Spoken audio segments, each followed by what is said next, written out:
My name is Martina King. I'm an RN of 26 years. I am from the big city of Utica, New York in upstate New York. And recently, probably about 10 months ago, I left the bedside after many years because of COVID and the new demands and lack of staffing that have been going on. And I now work in clinical research, which was the best decision I ever made. I truly love bedside, so I go back and I try to help out sometime, but unfortunately not much has changed with the staffing, with the morale, with the patient abuse by patients. Nurses here are gathering to raise awareness for our plight because we're not burnt out.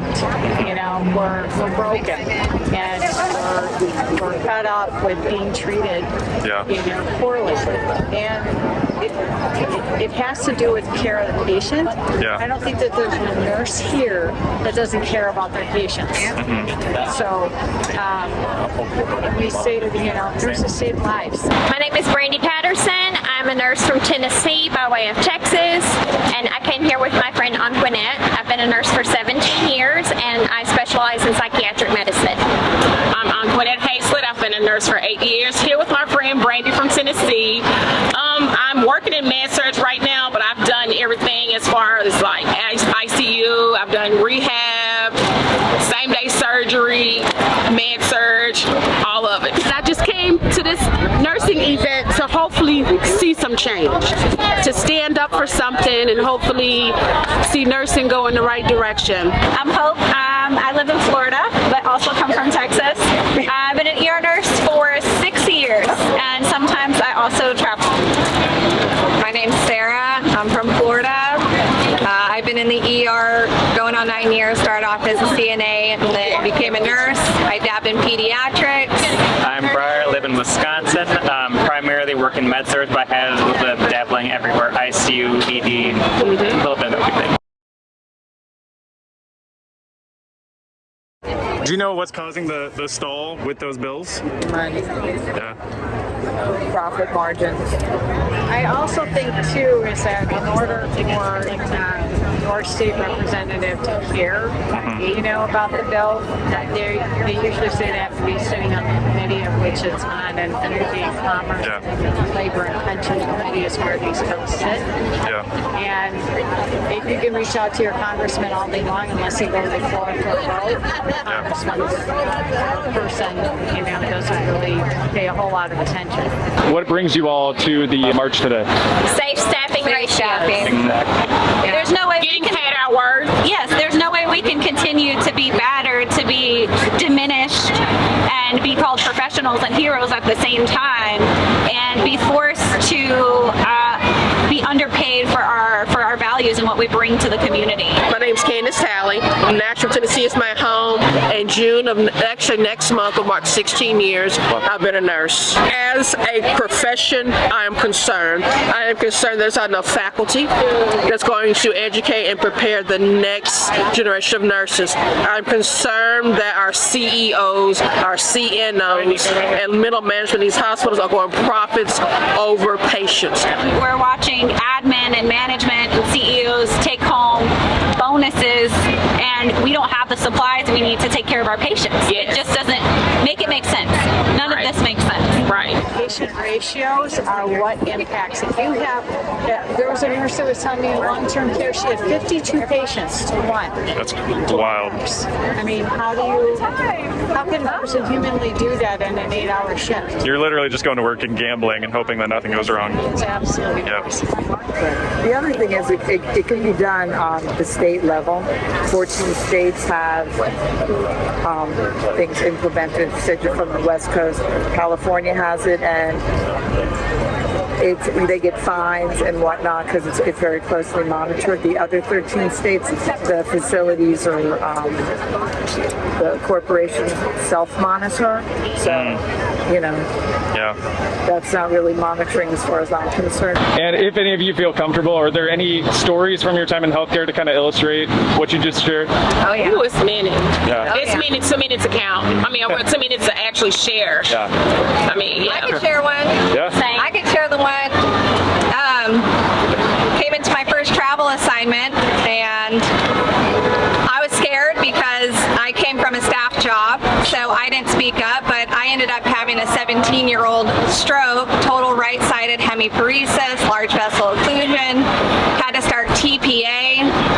Unfortunately, the training there, nobody knew how to start TPA, so I came from a stroke center, thank God we were able to do it. But once I started the TPA, I got a call from the charge nurse phone, but it was the EMS.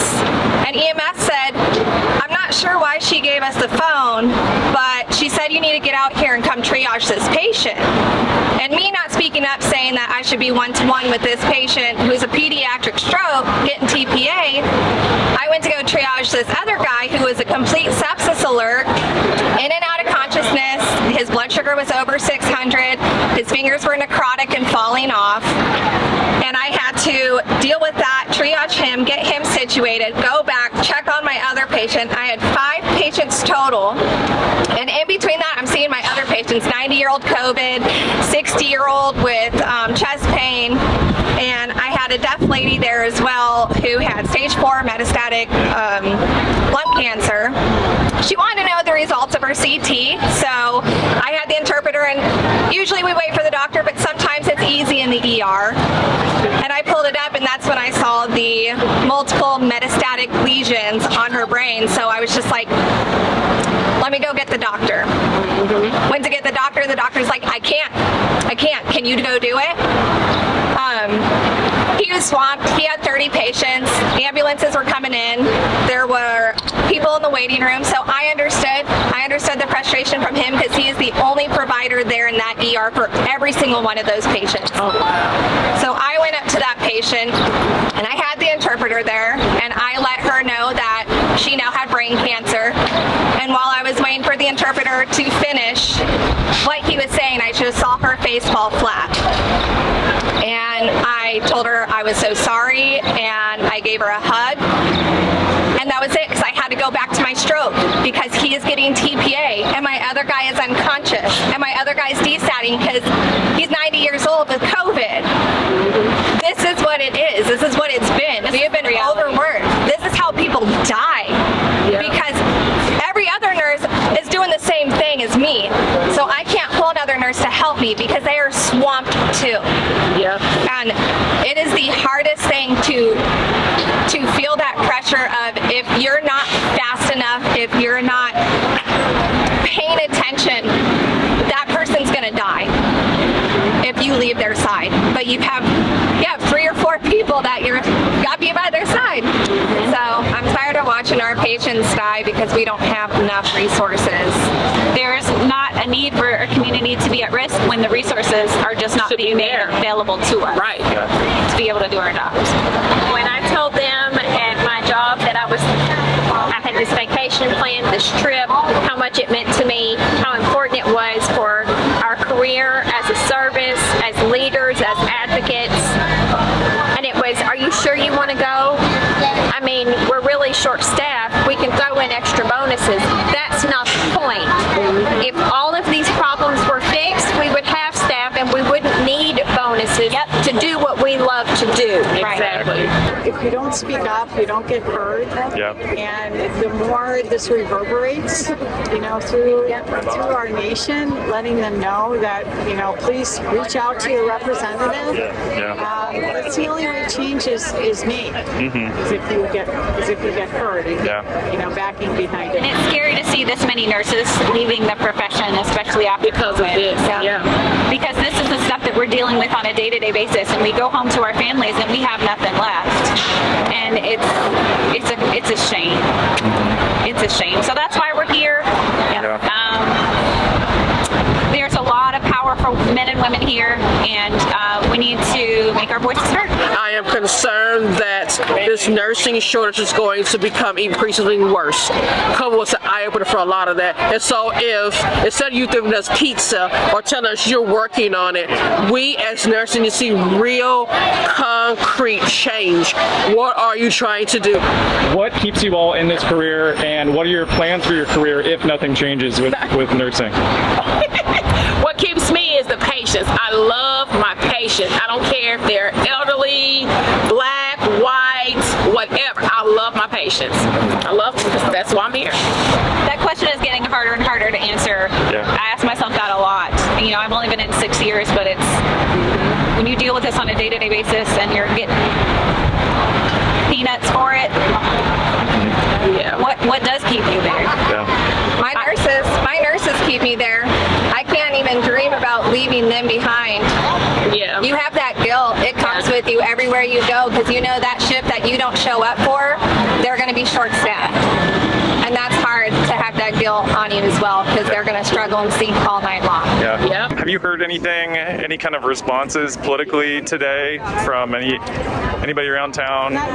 Beyond what you've already shared, is there a specific message that you wish all of our politicians, healthcare leaders, or just the general public could hear? Come shadow us for a week. Yeah. No, not even a week, just one day, a shift. One shift. One shift. But Yeah, one shift. we need safe staffing ratios. That is so important because people in America don't need to die because of lack of resources. We have all the resources here. Make it happen. That's it. And for every new grad that comes on, use your voice. Do not be afraid to question people. Do not be afraid to advocate for your patients. Don't be for scared. yourself. Advocate for yourself. Yeah, say Yes. no if the patient ratio is unsafe and somebody's going to get hurt. You're allowed to say no. Yes. Speak up for yourselves. I usually don't like to interject at all when I'm filming videos, but something you just made me think of. I used to be a restaurant server, and when I was, we had a limit to how many tables we could take. But Yes. somehow, in most of the states in the country, there's no limit to how many patients you can take No.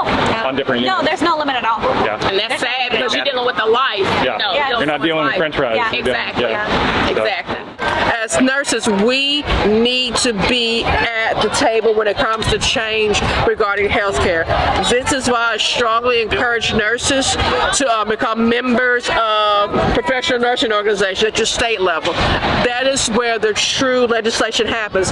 Violence against nurses, adequate safe patient ratios. Nurses are also change makers. I also feel that when it comes to healthcare policies, we need to be at the table. You will not trust your mechanic to your healthcare.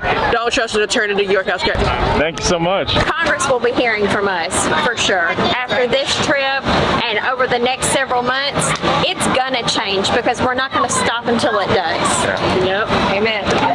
Anything else you'd like to share today? That was perfect. Thank you guys for are- coming out. Yeah, and, likewise. Y'all are taking amazing. the time to put all this together. Yeah, for sure. Thank you so much.